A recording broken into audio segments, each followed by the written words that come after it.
नमस्कार। आज का हमारा टॉपिक है अनुसूचियां। भारतीय संविधान में अनुसूचियां टॉपिक पढ़ेंगे। भारतीय संविधान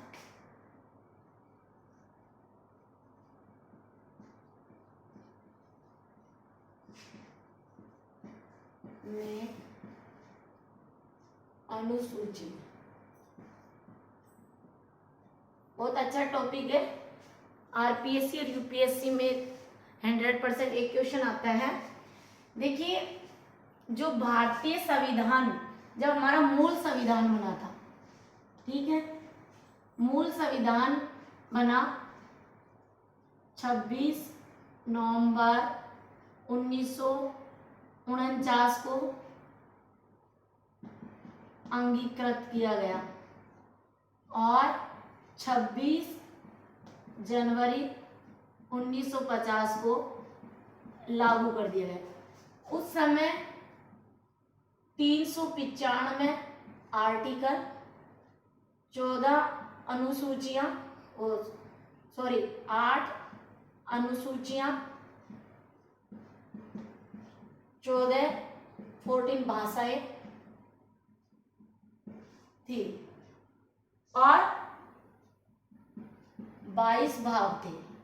अब वर्तमान की बात करें तो वर्तमान में 12 अनुसूचियां हो गई हैं क्वेश्चन और 25 भाग हो गए हैं, ठीक है, और 22 भाषाएं हो गई। अब यहां से अपन यूनिट वाइज से देख लेते हैं। प्रथम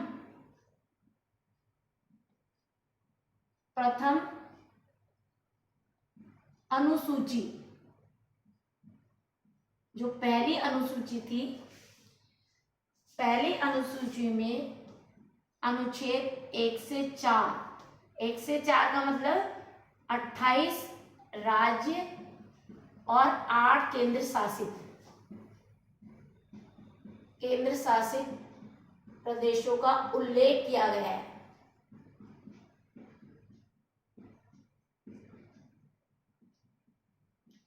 इसका मतलब है संघ और राज्यों का उल्लेख किया गया है। कोई कंफ्यूजन नहीं है। क्वेश्चन सीधे सीधे पूछे, अंगीकृत स्वीकार करना 26 नवंबर 1949 को, पूरी तरह से हमारा संविधान लागू हो गया 26 जनवरी 1950 को। तो यहां से जो क्वेश्चन बन रहे हैं, मेरा जो टारगेट है कि जहां से पहले क्वेश्चन आ चुके हैं और 99% आने की उम्मीद है, ऐसे क्वेश्चन और ऐसे ही लेसन आपको देने जा रही हूँ। दूसरा है दूसरी अनुसूची। कॉन्सेप्ट अगर मन लगा के समझेंगे तो अभी समझ में आ जाएगा। दूसरी अनुसूची में हमारे पदाधिकारी, जितने भी पदाधिकारी है, चाहे वो राष्ट्रपति हैं, राज्यपाल हैं, ठीक है, प्रधानमंत्री, जितने भी पदाधिकारी हैं, उनके वेतन, भत्ते और पेंशन का उल्लेख कौन सी अनुसूची में किया गया है? द्वितीय अनुसूची में। सीधा सीधा क्वेश्चन, वेतन भत्तों का उल्लेख कौन से अनुसूची में किया गया है? द्वितीय अनुसूची में। संचित निधि पर भारित वेतनमान, शॉर्ट में लिखेंगे, संचित निधि पर भारित वेतन भत्ते। देखिए, चाहे प्रधानमंत्री हो, राष्ट्रपति हो, उपराष्ट्रपति हो, राज्यपाल हो, मुख्यमंत्री, जितने भी मैंने पदाधिकारी बोले, विधानसभा, विधान परिषद, नियंत्रण महालेखा परिषद, सर्वोच्च न्यायालय के न्यायाधीश, जितने भी पदाधिकारी वर्ड यूज किया है, और इनके जो संचित निधि पर भारित वेतन भत्तों का उल्लेख, इनको कहाँ से वेतन भत्ते मिलते हैं, उन सब का उल्लेख द्वितीय अनुसूची में किया गया है। तो आप इसका शॉर्ट ट्रिक्स द्वितीय अनुसूची से आप याद रख सकते हैं, वेतन भत्ते और पेंशन का उल्लेख किया गया है। रटने की जरूरत नहीं है, पहली अनुसूची में केंद्र और राज्य का उल्लेख किया गया है, द्वितीय अनुसूची में वेतन भत्तों का उल्लेख किया गया है, और थर्ड अनुसूची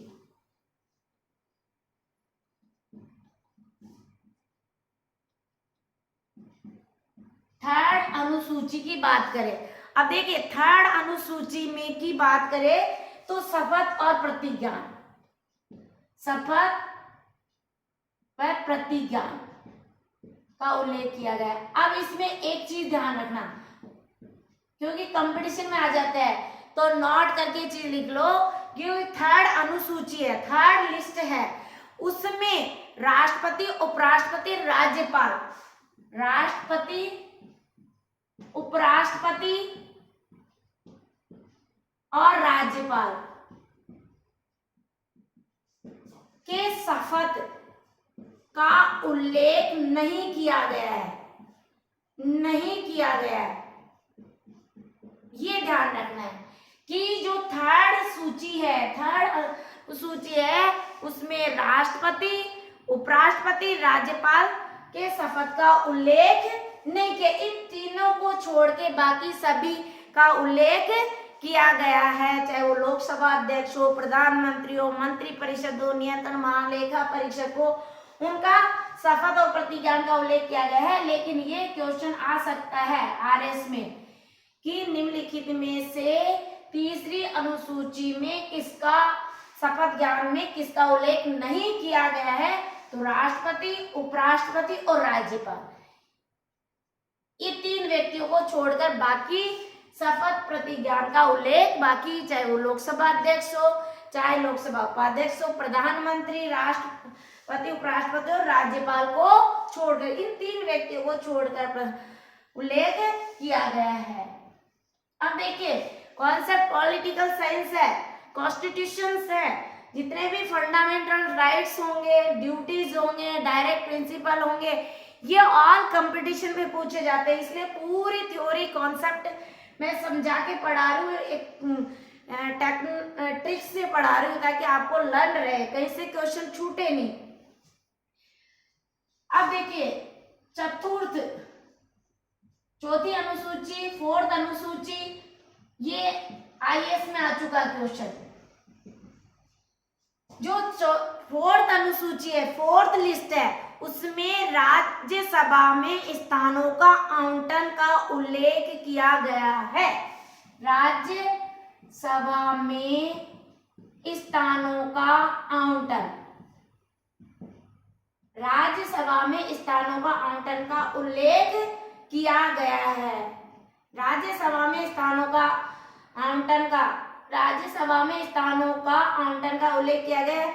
अब देखिए सर्वाधिक राज्यसभा सीट कहां पर है, यूपी में, उत्तर प्रदेश में 31 और राजस्थान में कितनी है, 10, लोकसभा की 15 और राज्यसभा की 10, तो टोटल कितनी हो गई, 25। ये ध्यान रखना है, ठीक है। तो हमारे ध्यान रखना है इस चीज का, 25 लोकसभा और राज्यसभा की 10, ये टोटल 35 है। राजस्थान से ये ध्यान रखना है, राजस्थान से लोकसभा सीटें 25 है यहाँ, और राज्यसभा सीट है वो 10 है। सॉरी यदि यहाँ पे गलत भूल गया होगा, तो राज्यसभा सीटें कितनी है, 10 है, और लोकसभा सीटें कितनी है, 25 है। हम चौथी अनुसूची में पढ़ रहे हैं, तो चौथी अनुसूची में आपको फोर्थ लिस्ट में ये ध्यान रखना है, केवल राज्यसभा में स्थानों का आवंटन का उल्लेख किया गया है। फोर्थ अनुसूची, और सर्वाधिक राज्यसभा सीट है वो यूपी में 31 है, राजस्थान में 10 है। अगर लोकसभा की पूछ ले राजस्थान में तो 25 है। क्लियर। अब देखिए पांचवी लिस्ट, पांचवी अनुसूची, कहीं उलझने की जरूरत ही नहीं, आवश्यकता ही नहीं है। पांचवी अनुसूची को पढ़े तो शॉर्ट में तो अपन ये कह सकते हैं एससी और एसटी के प्रशासनिक क्षेत्र का उल्लेख, एससी एसटी के प्रशासनिक क्षेत्र का उल्लेख। अब जहां एससी एसटी के प्रशासनिक क्षेत्रों के में आ जाते हैं तो ये ध्यान रखना मस्ट है कि जो हमारी पांचवी लिस्ट है, पांचवी अनुसूची है, उसमें हम बात करें तो कुल 10 राज्य सम्मिलित है, 10 राज्य सम्मिलित है। अब वो 10 राज्य कौन कौन से हैं, तो अपन ट्रिक से याद कर सकते हैं। सबसे पहले हम राजस्थान को ले लेते हैं, फिर हम बात करें हिमाचल प्रदेश को, राजस्थान, हिमाचल प्रदेश, एमपी, गुजरात,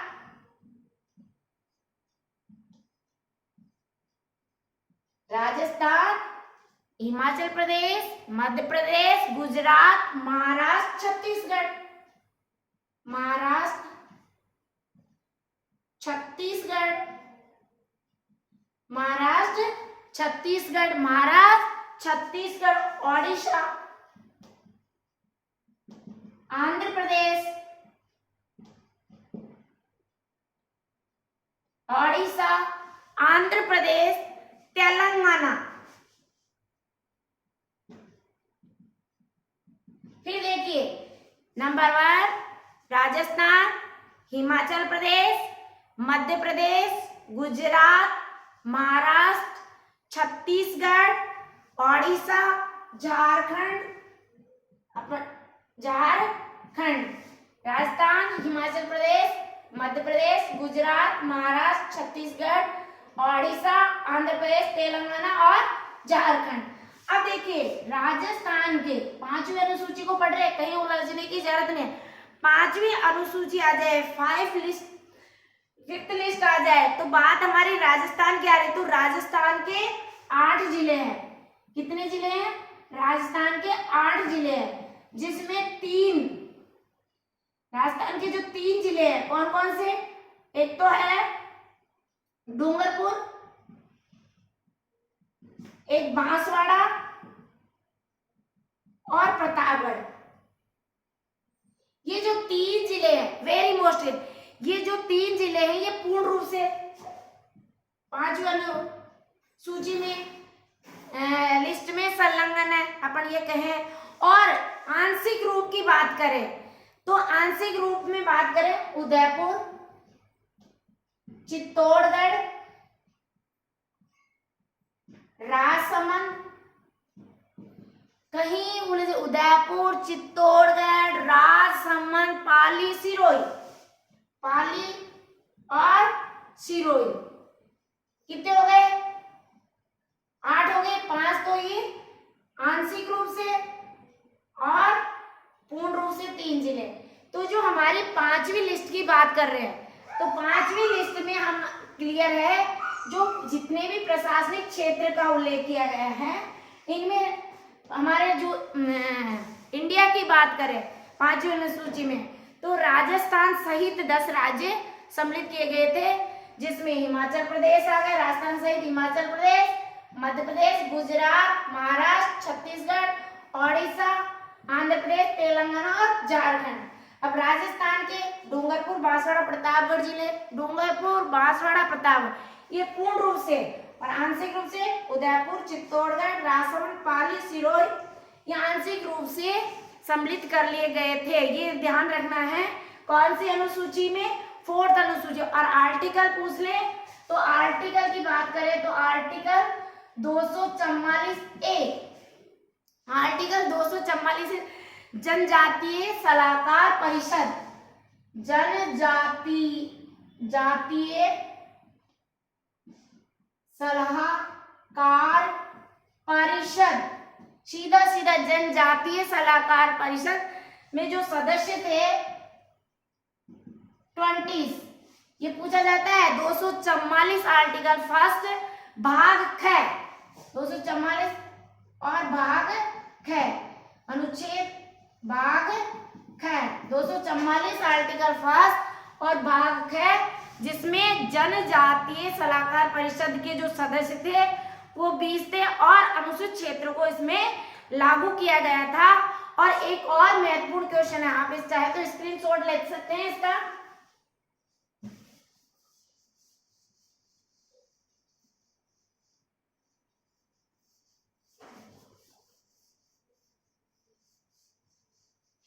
एक महत्वपूर्ण निर्णय था पीसा का, पैसा, PESA।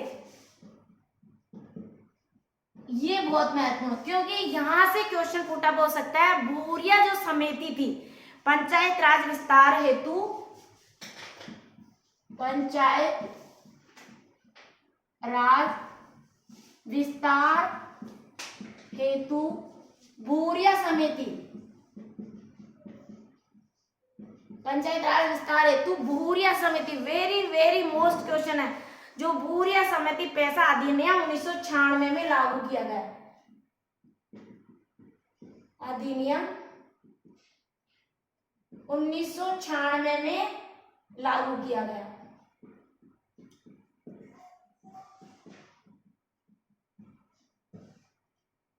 क्लियर?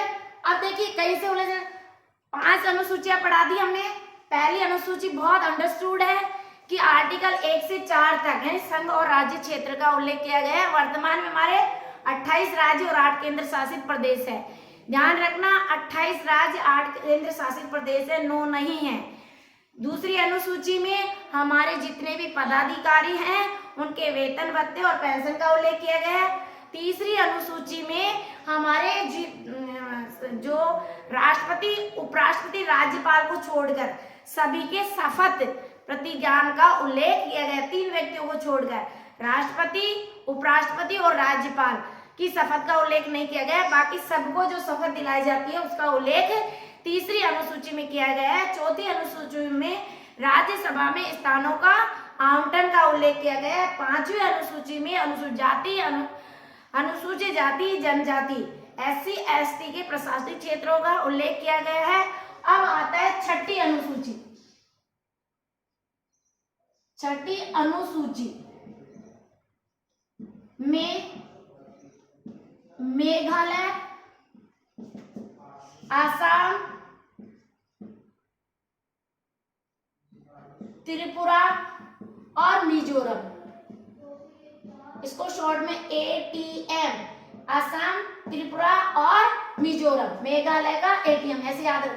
ये जनजातीय क्षेत्र है, जनजातीय क्षेत्रों का उल्लेख किया गया है, उल्लेख किया गया है। ये भी वेरी मोस्ट क्वेश्चन है, यहां से भी कई बार क्वेश्चन पूछा गया है कि असम, मेघालय, त्रिपुरा और मिजोरम के जो जनजातीय क्षेत्र है उनके प्रशासन के बारे में, इनके प्रशासन के बारे में उल्लेख करता है। अब देखिए 7वीं अनुसूची, ये भी वेरी मोस्ट है, 7वीं अनुसूची। अब 7वीं अनुसूची में क्या करेंगे हम, यानी इस जो 7वीं सूची है इनको 3 भागों में विभाजित, समसूची, राज्य सूची और समवर्ती सूची, समवर्ती सूची और एक अवशिष्ट सूची भी, अवशिष्ट सूची भी। इसको इसलिए याद रखना है, देखिए संघ सूची में वर्तमान में 100 विषय है, पूर्व में 97 विषय थे, ये ध्यान रखना है। राज्य सूची में 61 विषय थे, वर्तमान में 66 हो गए। वेरी वेरी मोस्ट, 61 विषय थे, 66 हो गए। और यहाँ पे क्या हो गए, 52 थे, घटकर 47 हो गए, क्योंकि यहाँ इसमें जुड़ गए हैं। ये चीज अपने को लर्न करनी है कि वर्तमान में कितने हो गए, 52 से घटकर कितने हो गए, 47। आप ऐसे उलझ जाते हो तो यहाँ वर्तमान में संघ सूची में 100 विषय हैं, राज्य सूची में वर्तमान में 66 विषय हैं और समवर्ती सूची में वर्तमान में 47 विषय हैं। संघ सूची पर केवल केंद्र सरकारी कानून बना सकती है, केंद्र को ही कानून बनाने का अधिकार है।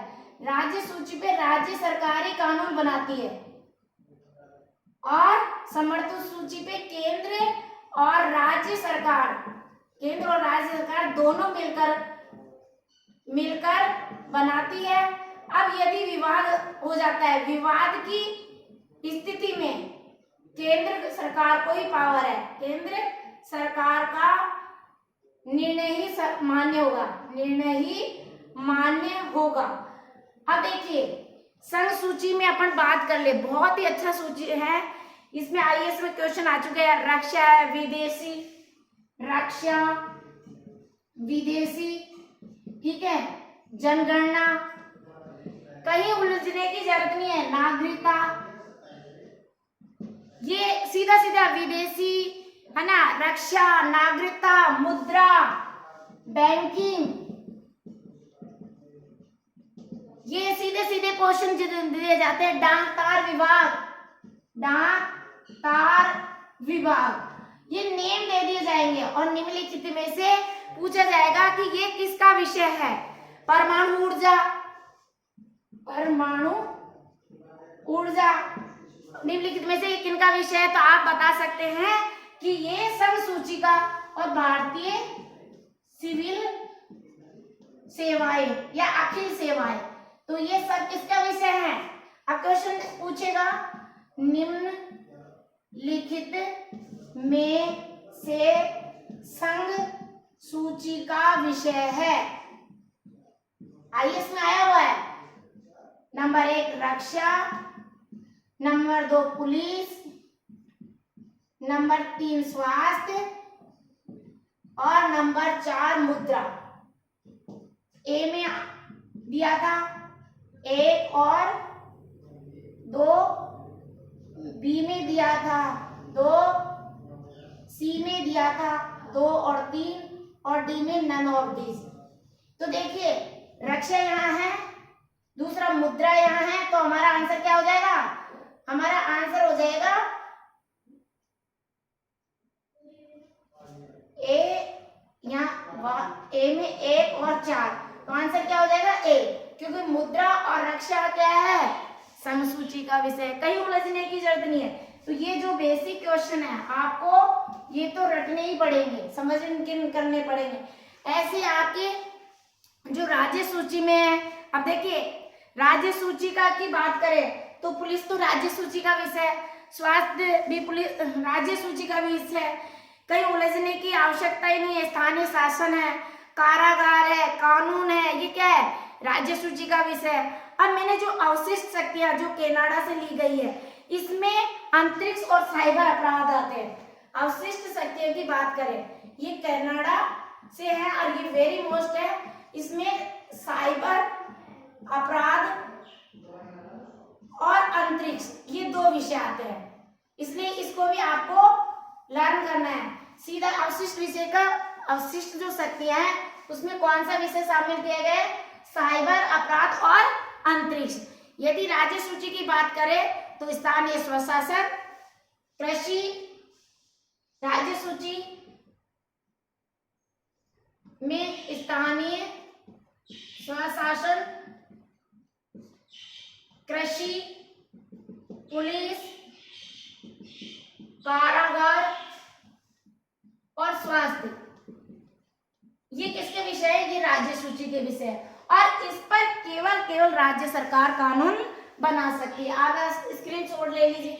देखिए जो हमारी जो क्लास हो रही है वो ऑथेंटिक क्लास है, सेलेक्टेड बुक में है। रिसर्च पीएचडी मैं डॉक्टर सरला हूँ। रिसर्च करने के बावजूद जितने भी आपके कॉम्पिटिटिव एग्जाम में आए हुए हैं और शॉर्ट एंड स्वीट देने की कोशिश करती हूँ, और आप गाइड में कहीं नहीं मिलेगा, क्योंकि जो रिसर्च करता होता है वो एक एक आर्टिकल छानता है, एक एक आर्टिकल देखता है। तो हमने जो आपकी आरएस का सिलेबस है, आईएएस का सिलेबस है, उसके अनुसार ही आपको टाइटल जोड़ा है। अब हमारी जो 7वीं अनुसूची कंप्लीट हो गई है। नेक्स्ट हमारी जो है 8वीं, इसकी स्क्रीनशॉट ले सकते हैं हम। ये जो मैटर है आपको कहीं नहीं मिलेगा, स्क्रीनशॉट ले लीजिए। अब 8वीं अनुसूची को पढ़ेंगे। 8वीं अनुसूची से भी कई बार क्वेश्चन पुटअप हो गए हैं, क्योंकि जब 8वीं आते ही हमारे माइंड में यह हो जाता है कि जो हमारी 8वीं अनुसूची है उसमें भाषाओं का उल्लेख किया गया है कि हमारी जो संवैधानिक तौर पर थी 8वीं अनुसूची, जब हमारा संविधान लागू था उस समय 14 संवैधानिक भाषाओं को दर्जा दिया गया है।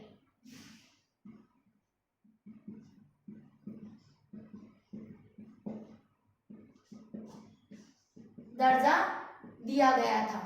यहां से क्वेश्चन 100% आएगा। फिर देखिए 21वां, 71वां और 92वां। 21वां संविधान संशोधन, रटिए नहीं, 1967, जब हमारा पहला राजस्थान में पहला आपातकाल लगा था 1967, तो 21वां संविधान संशोधन 1967 में सिंधी भाषा को दर्जा दिया गया संवैधानिक। फिर 71वां संविधान संशोधन 1992, ये ध्यान रखना है, 71वां संविधान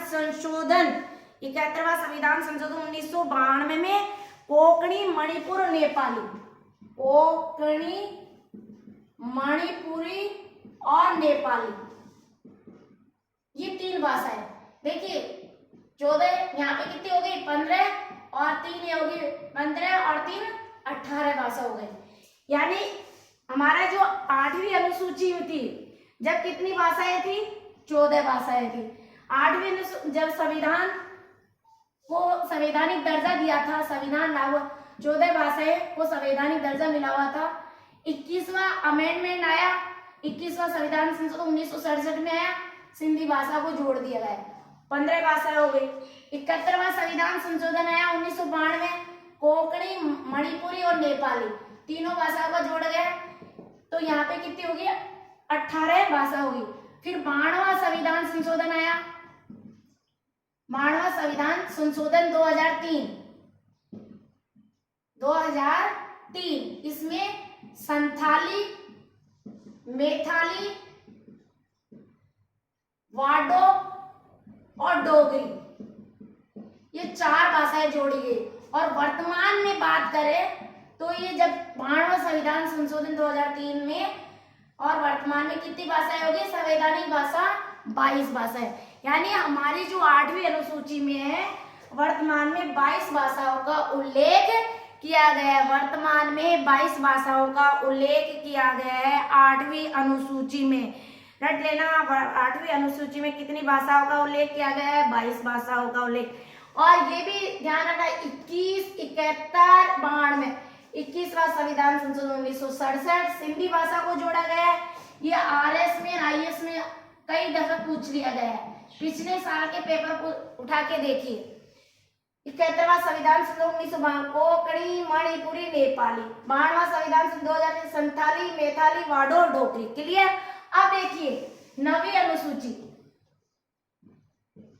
9वीं अनुसूची की बात करें तो 9वीं आते ही भूमि सुधार अधिनियम, भूमि सुधार अधिनियम और भूमि सुधार अधिनियम, इसमें एक और संविधान जून 1951 में प्रथम संविधान संशोधन इस टर्म में लागू हुआ था।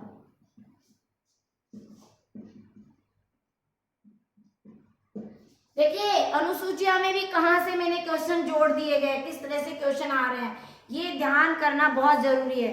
और आर्टिकल 31 है अनुसूची में, ये बहुत जरूरी है क्योंकि पहला संविधान जून 1951 में जोड़ा गया था। पहली अनुसूची भूमि संबंधी कानून, भूमि संबंधी कानून 9वीं अनुसूची। अब देखिए 10वीं अनुसूची,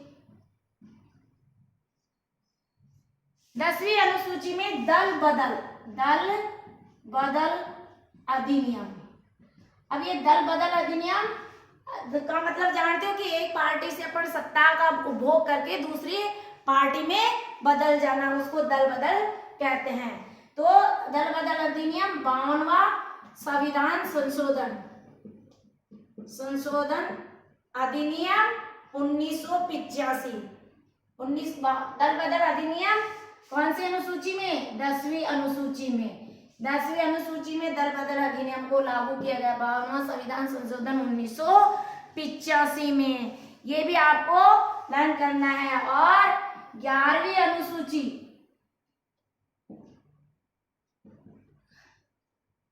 11वीं अनुसूची आते ही हमारे पिक्चर्स घूम जाती है। पंचायती राज,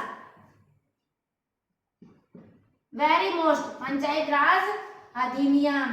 और पंचायत राज अधिनियम आर्टिकल 243 ए से लेकर 243 बी तक, ओ तक, 243 ओ तक।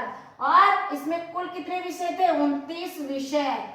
और 73वां, याद रखिए 73वां संविधान संशोधन। अलग से मैं 73वां 74वां संविधान संशोधन का वीडियो डाल दूंगी, और ना अधिनियम, क्योंकि ये मेरी मोस्ट है 1992। और 12वीं अनुसूची, 12वीं अनुसूची, 12वीं अनुसूची की बात करें तो 12वीं अनुसूची में नगर पालिका, नगर पालिका या स्वायत्त संस्थान, और संस्थान आते ही क्या हो जाएगा? आर्टिकल 243 पी से लेकर 243 जेड टी तक इसका उल्लेख, जेड टी तक उल्लेख किया गया है। ये ध्यान रखना, 243 ओ तक ये उल्लेख किया है। ये हमारी जो 12वीं अनुसूचियां थी, लिस्ट थी, वो से कहीं न कहीं 1-2 क्वेश्चन 100% आएंगे। तो भारतीय संविधान में जो अनुसूचियां हैं उनके बारे में आज हमने चर्चा की है। और इसके अलावा यदि भारतीय संविधान के विदेशी स्रोत पूछ ले कि भारतीय संविधान के विदेशी स्रोत में जैसे संसदीय प्रणाली है, एकल नागरिकता है, ठीक है, और अध्यादेश की बात करें, प्रधानमंत्री के पद की बात करें, विधि निर्माण की समानता की बात करें, और एकीकृत नौकरशाही की बात करें, कैबिनेट प्रणाली या मंत्रिमंडल का समूह रूप से उत्तरदायित्व या लोकसभा के प्रति उत्तरदायी या विधानसभा के प्रति उत्तरदायी या फर्स्ट पार्ट की बात करें तो ये लिए गए ब्रिटेन से। सीधा सीधा पूछा जाता है कि संसदीय प्रणाली का उल्लेख किस संविधान से किया, कहाँ से लिया गया है, कौन सा विदेशी स्रोत है? तो ब्रिटेन से। अमेरिका की बात करें तो अमेरिका में जो हमारा लिखित संविधान है अमेरिका से लिया गया है, फंडामेंटल राइट्स अमेरिका से लिया गया है, सर्वोच्च न्यायालय न्याय पुनरावलोकन अमेरिका से लिया गया है, स्वतंत्र न्यायपालिका अमेरिका से लिया गया है, जो राष्ट्रपति पर महाभियोग है की प्रक्रिया आर्टिकल 61 वो भी कहाँ से लिया गया है? संयुक्त राज्य अमेरिका से लिया है। यदि आपातकालीन उपबंध आ जाए तो आप जर्मनी करके आना है। तो आपातकालीन उपबंध जर्मनी आर्टिकल 352 से 360 तक। अब फ्रांस की बात करें तो गणतंत्र शब्द की बात करें, गणतंत्र आ जाए, और इसके अलावा स्वतंत्रता आ जाए, लिबर्टी आ जाए, फ्रेटर्निटी आ जाए, तो ये हमारे फ्रांस से लिए गए। और आयरलैंड से नीति निर्देशक तत्व लिए गए हैं, और फंडामेंटल ड्यूटीज है जो हमारे मौलिक कर्तव्य है वो सोवियत रूस से लिए गए हैं, और जापान से जो हमारे देश की विधि द्वारा प्रक्रिया स्थापित की गई है या उच्चतम न्यायालय की बात करें तो ये जापान से लिया गया है। Thank you so much. आपको अच्छा लगा हमारा लेसन तो आप सब पे शेयर कीजिए, लाइक कीजिए और सब्सक्राइबर की कीजिए। डाउनलोड कर लेंगे तो जितने भी हमारी क्लासें होगी तो आपको बेल बजेगी, आपको तुरंत पता चल जाएगा। इस तरह से हमारा जो आज का है पॉलिटिकल साइंस का संविधान की लिस्ट हमने पढ़ी है। Thank you so much.